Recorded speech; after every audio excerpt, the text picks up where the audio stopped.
Hey everyone, I'm Maximilian, and welcome to episode 4 of Street Fighter 3 Third Strike: The Online Warrior. It's over.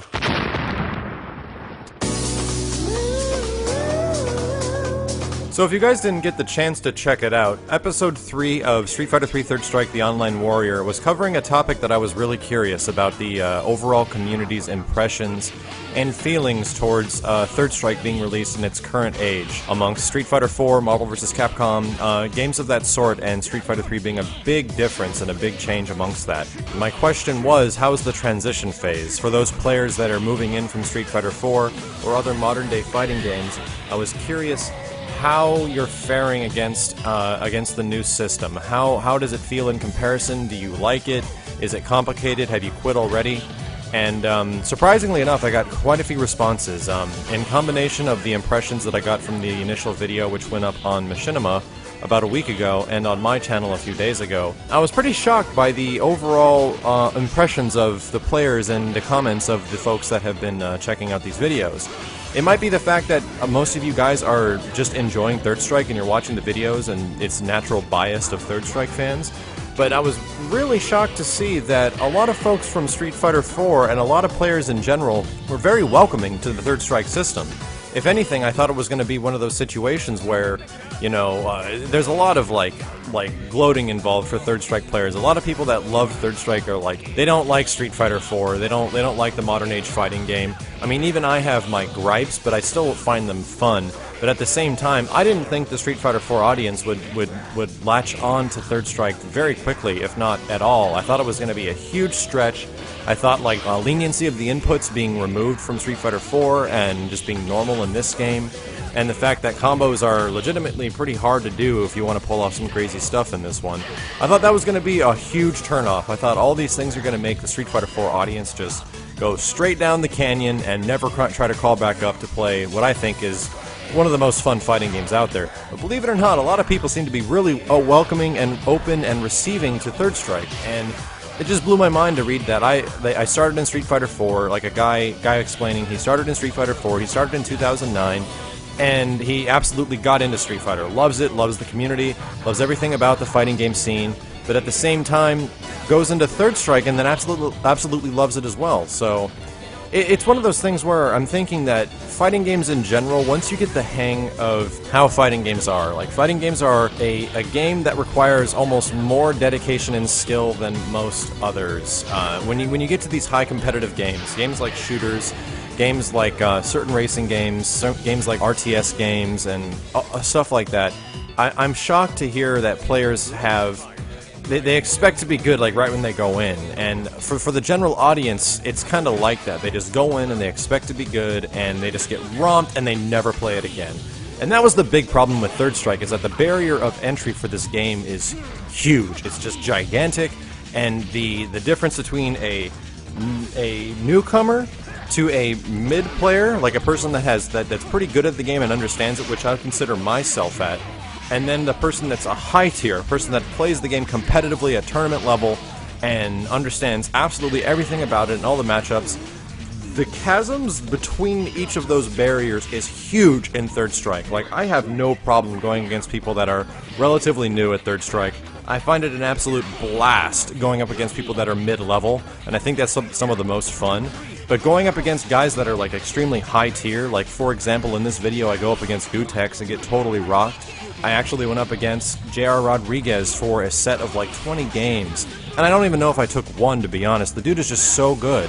It takes this certain level of playing Third Strike for that long of a time, for like a 9 to 10 year span, really gives you the chance to just break every little thing open about the game.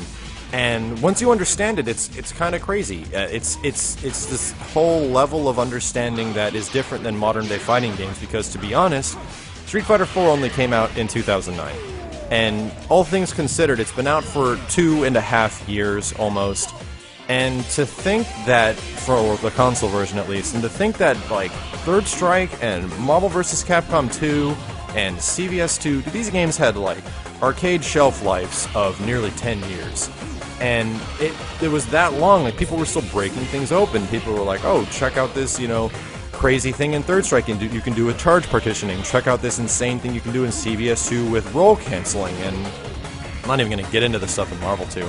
It just blows my mind that players, they never had the chance to break open Street Fighter 4 to a certain degree, although the current age we live in is a lot different. The exposure of media and the exposure of information is so much more bigger than it was, you know, even 5 years ago with these older fighting games. So I'll give it that learning Third Strike is going to be a lot easier in the current day and age than it was back in the day. So it's just an opinion, and I'm just excited that fans of modern day Street Fighter, like Street Fighter 4 system, are enjoying this game. Like, I absolutely love it, and it makes me really excited to think that if Capcom sees that fans are enjoying these kind of style of games, that there could be more of them. Like, we can actually see HD remakes of Darkstalker games, like Vampire Savior.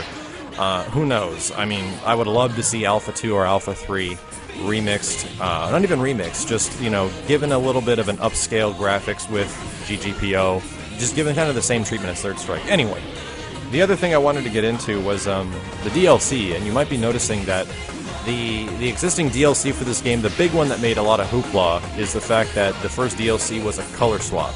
It gave you several different variant colors for all the entire cast that did not exist in any form of Third Strike beyond this one.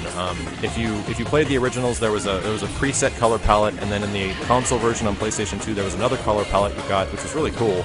I like that one a lot. And in this one, they give you a completely different one. And to be honest, like, some of them are a little, like, off the wall. I'd actually argue that the one that you saw me using with Ken earlier, which is with the dark black gi and the white hair, I saw that at first and I'm like, they freaking made a costume for me. Thank you, Capcom. Like, my god. And then I realized, oh, it's like a Dante variant. Okay, that's still cool.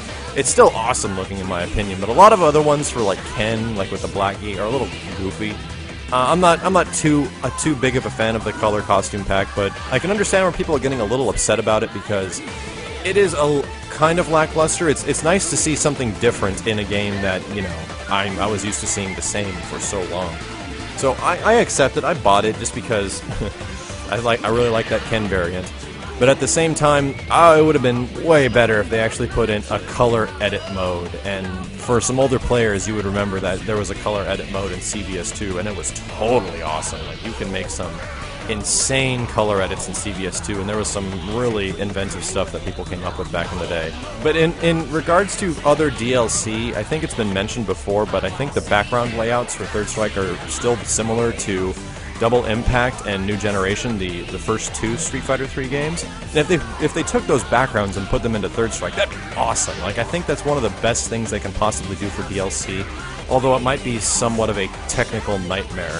So don't be too surprised if something like that doesn't show up. Other than that, the matchmaking for the game seems to have improved quite a bit. At the same time, it's kind of bugging me. I'm wondering how I should change my GGPO settings, if I should set my setting counter from, like, I think I'm at 1 right now, or put it at 2, because a lot of things have been kind of even bugging me during the actual live gameplay, not just the matchmaking itself, and it's that hit confirming under GGPO can be a pain in the butt sometimes, because I didn't realize how much I relied on sound to hit confirm. The sound of the move connecting to the opponent and the sound of it hitting, and then reacting right after. And sometimes in GGPO, as you guys are probably familiar, it will give you the sound of a hit, although it didn't hit. It'll sometimes give you the sound of a KO, and it didn't KO. It's really goofy. I'll do like a crouching short jab short, and I'll go into super because it sounded like the short jab short actually hit, but on the screen at the end, the guy was in hit stun, and then he goes into block stun, and it turns out it didn't hit. Crazy creepy, and it's something you just gotta get used to with online play. So, other than that, Third Strike Online is still a ton of fun. If you guys have any questions in regards to Third Strike gameplay, any tips or advice a mid-level player like myself can possibly help you into getting more associated with Third Strike, please let me know in the comments. I'll be doing a special Q&A section in the next video of Street Fighter 3 Third Strike, the Online Warrior. Thanks everyone for watching, and I'll see you next time.